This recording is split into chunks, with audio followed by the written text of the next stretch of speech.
फखरुद्दीन राजी रहमतुल्लाह ताला ने अपनी तफसीर कबीर जिल्द अव्वल मतबूआ मिस्र में दर्ज फरमाया है कि एक दफ़ा रसूल पाक साहिबुल औलाक सल्लल्लाहु अलैहि वसल्लम ने हज़रत सिद्दीक़ अकबर रज़ियल्लाहु ताला अन्हु को अपनी अंगूठी मुबारक दी और फरमाया, इस पर ला इलाहा इल्लल्लाह लिखवा लाओ। सरकार अबू बकर सिद्दीक़ रज़ियल्लाहु ताला अन्हु नक्काश के पास तशरीफ़ ले गए और इसको फरमाया, ला इलाहा इल्लल्लाहु मुहम्मदुर रसूलुल्लाह।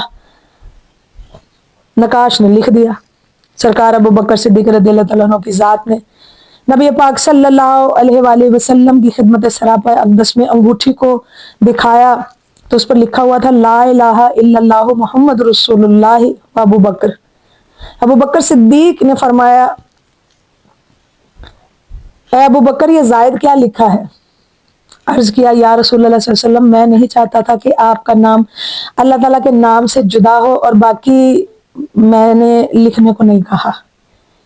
कि जिब्रील अमीन अल्लाह ताला का प्याम लेकर हाजिर हुए और अर्ज़ किया, या रसूलल्लाह सल्लल्लाहु अलैहि वसल्लम, अल्लाह ताला फरमाता है अबू बकर का नाम हमने लिखा है, इसलिए कि सिद्दीक़ अकबर इस बात पर राजी ना हुए आपका नाम मेरे नाम से जुदा करें, तो अल्लाह ताला इस बात पर राजी नहीं कि सिद्दीक़ का नाम आपके नाम से जुदा हो। सुभान अल्लाह, इतनी शान सिद्दीक़ अकबर रज़ियल्लाहु ताला अन्हु की, सुभान अल्लाह।